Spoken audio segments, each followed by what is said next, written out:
quebracho allá en el Chaco, Paraguay, produce leche en el campo.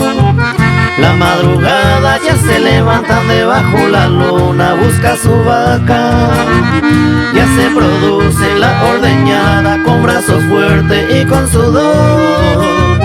Y así luchando ganan la vida, hombre honesto y trabajador. En el quebracho así se trabaja todos los días al atardecer. Con gran esmero y sacrificio produce leche para el país.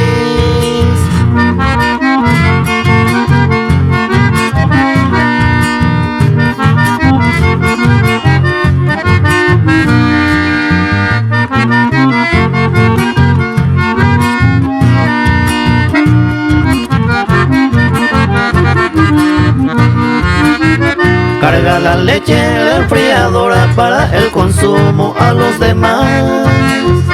Y en sequía e inundaciones siempre resisten y avanzan más.